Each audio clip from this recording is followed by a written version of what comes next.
సిద్దిపేట జిల్లాలో ఉన్న వివిధ గ్రంథాలయాలకు అవసరం ఉన్న చోట అదనపు రీడింగ్ రూముల్ని టాయిలెట్స్ ఏర్పాటు చేయనున్నట్లు జిల్లా కలెక్టర్ మనోజ్ చౌదరి పేర్కొన్నారు. గ్రంథాలయాల అభివృద్ధికి కృషి చేస్తామని ఆయన తెలిపారు. సిద్దిపేట పట్టణంలో జిల్లా గ్రంథాలయంలో ఏర్పాటు చేసిన జాతీయ గ్రంథాలయాల వారోత్సవాల్లో జిల్లా కలెక్టర్ మనోజ్ చౌదరి, జిల్లా గ్రంథాలయ చైర్మన్ లింగమూర్తి పాల్గొన్నారు.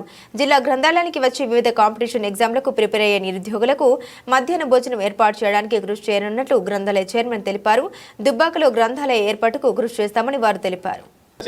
రిక్వైర్మెంట్స్ కి సంబంధించి ఇందాక గ్రంథాలయ సంస్థ చైర్మన్ గారు మాట్లాడుతూ కూడా మనకి రిక్వైర్మెంట్స్ కొన్ని ఉన్నాయన్నారు. అడిషనల్ రీడింగ్ రూమ్స్ కావచ్చు, టాయిలెట్స్ కావచ్చు, కాంపౌండ్ వాల్ కావచ్చు, డిఫరెంట్ ప్లేసెస్ లో not just in the central library, across the district మనకి ఎక్కడైతే డిఫరెంట్ రీడింగ్ రూమ్స్ లైబ్రరీస్ ఉన్నాయో, రిక్వైర్మెంట్ ఎక్కడైతే మనకి అవసరం ఉందో దాని బేసిస్ మీద we'll definitely take up these works so that students కి ఎక్కడా కూడా ఇబ్బంది కాకూడదు.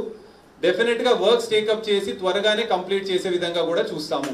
ఇక్కడికి నన్ను పిలిచి ఇంటరాక్షన్ చేయడానికి కూడా ఈ ఆపర్చునిటీ ఇచ్చినందుకు కూడా మీ అందరికీ థ్యాంక్ యూ. అండ్ గ్రంథాలయ సంస్థ చైర్మన్ గారికి కూడా బెస్ట్ విషెస్ తెలియజేస్తున్నాను. కొత్తగా పదవి స్వీకరించారు. ప్లస్ ఇంకా ముందు మనకి లైబ్రరీలో కూడా డిఫరెంట్ యాక్టివిటీస్ కావచ్చు, ఇంకా ప్రోయాక్టివ్ గా స్టూడెంట్స్ తో ఇంటరాక్ట్ అవుతూ లైబ్రరీ డెవలప్మెంట్ కోసం డెఫినెట్ గా కృషి చేస్తారని కూడా వారికి బెస్ట్ విషెస్ తెలియజేస్తూ ఈ అవకాశం ఇచ్చినందుకు ధన్యవాదాలు తెలియజేస్తూ వీళ్ళందరితో మాట్లాడినాం సార్.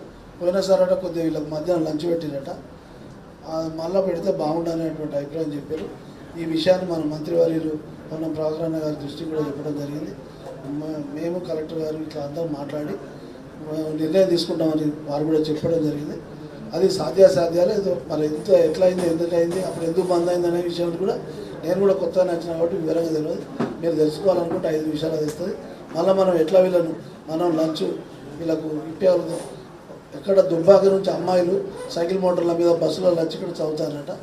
మరి వాళ్ళకు కూడా అక్కడ కొద్దిగా గ్రంథాలయాన్ని ఏర్పాటు చేస్తే బాగుండని మొన్న నేను కూడా పోయి వచ్చిన, తమరికి కూడా మీ దృష్టికి కూడా తీసుకొచ్చిన, ఒక అప్లికేషన్ కూడా ఇచ్చిన.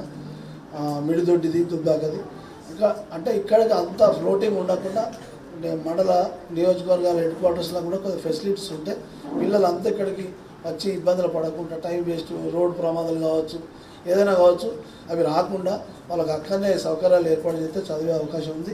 ముఖ్యంగా ఇవాళ మరి ఎస్ఆర్ రంగనాథ్ మన గ్రంథాలయ ఉద్యమానికి ఆయనే పునాది చేసిండు, మరి ఎంతో పనిచేసిండు.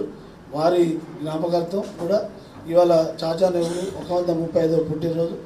వారు కూడా ఈ దేశం స్వాతంత్రం తీసుకొచ్చి మరి 17 సంవత్సరాలు ప్రధానమంత్రి ఉండి ఈ దేశాన్ని ఎన్నో రంగాల్లో అభివృద్ధి చేసి